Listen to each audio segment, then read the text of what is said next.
Здравствуйте, смотрите в сегодняшнем выпуске. Жители Туркменистана отдохнут на Курбан-Байрамы 4 дня подряд.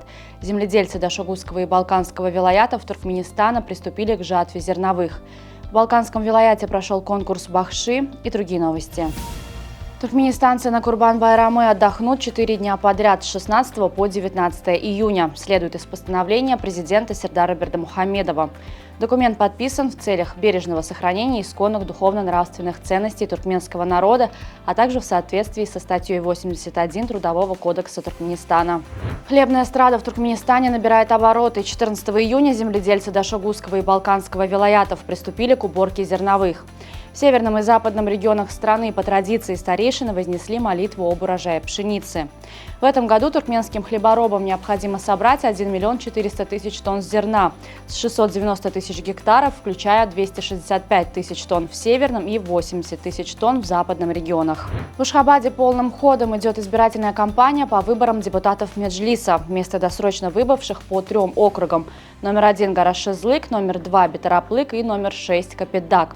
Выборы назначены на 7 июля. Центральная избирательная комиссия по проведению выборов и референдумов в Туркменистане проводит обучающие семинары, чтобы обеспечить организованное и строгое соблюдение избирательного законодательства в ходе выборов.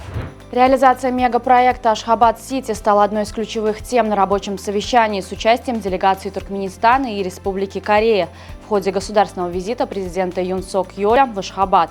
На встрече с национальным лидером туркменского народа Гурбангулы Бердымухамедовым обсуждались перспективы расширения сотрудничества двух стран в различных сферах, включая градостроительство. Как известно, в минувшем году в Туркменистане завершен первый этап строительства умного города Аркадак, а в ближайшей перспективе планируется приступить к реализации еще одного мегапроекта Ашхабад-Сити. Все это создает предпосылки для налаживания тесных взаимовыгодных бизнес-контактов. В Балканабаде состоялся вилаятский тур творческого конкурса Чалсана Бахши, проводимого ежегодно в рамках конкурса президента Туркменистана Туркменин Алтын Асыры.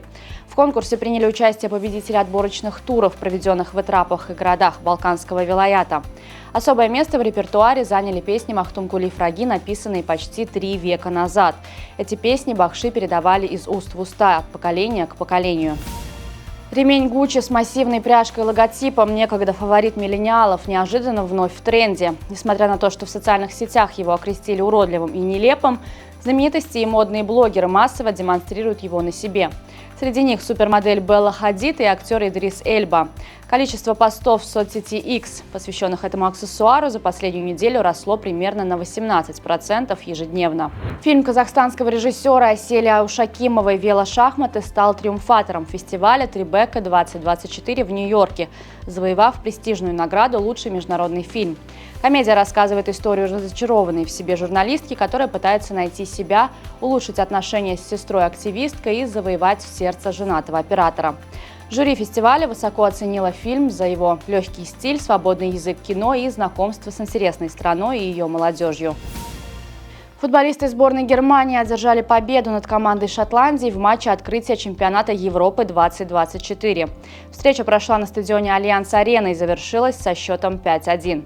В качестве главного арбитра встречу обслуживал Клеман Тюрпен из Франции.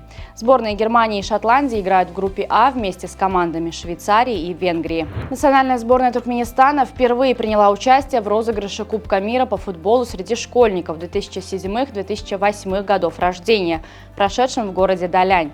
В турнире приняли участие 56 команд из 33 стран мира. Сборная Туркменистана сыграла на групповом этапе с командами Бразилии, Мексики, Германии и Уганды.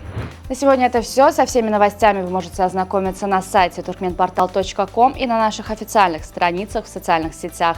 Всего вам доброго и помните, что Туркменпортал – ваш самый надежный источник новостей.